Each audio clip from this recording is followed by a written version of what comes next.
আসসালামু আলাইকুম। আজকে নতুন আলু দিয়ে হাঁসের ডিম রান্না করব, পাতলা ঝোল। ডিমগুলো সিদ্ধ করে নেবো কড়াইতে দিয়ে।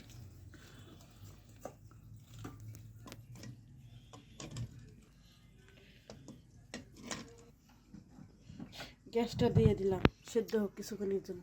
ডিম সেদ্ধ হয়ে গেছে, ঢেলে নেবো, ছিলে নেবো অফ করে।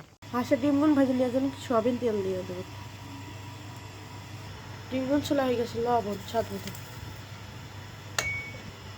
চাল বাটা, হলুদের গুঁড়া। অফ ক্যামেরাতে আলু ভেজে দিয়েছি, তেল গরম হয়ে গেছে, ডিমগুলো দিয়ে দেবো।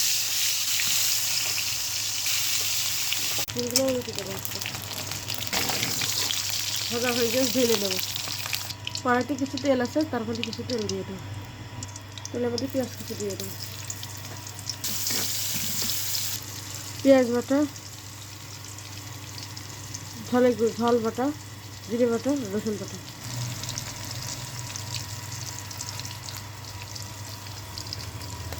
কড়াইতে দিয়ে দেবো।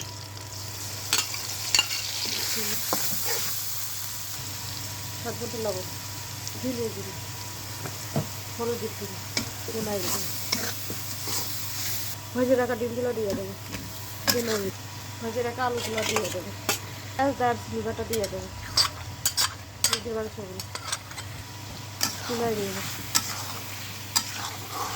আস্তে আস্তে কষার ডিমগুলো নাড়িয়ে দেবো। মশলা কষানো হয়ে গেছে, ঝোলের জন্য পানি দিয়ে দেবো।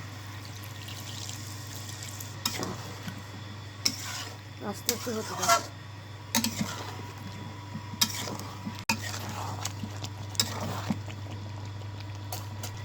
জিরের গুঁড়োগুলো দিয়ে দেবো, দিয়ে ঢেলে নেব। হাঁসের ডিম রান্না আলু দিয়ে নতুন পাতলা ঝোল রেসিপি।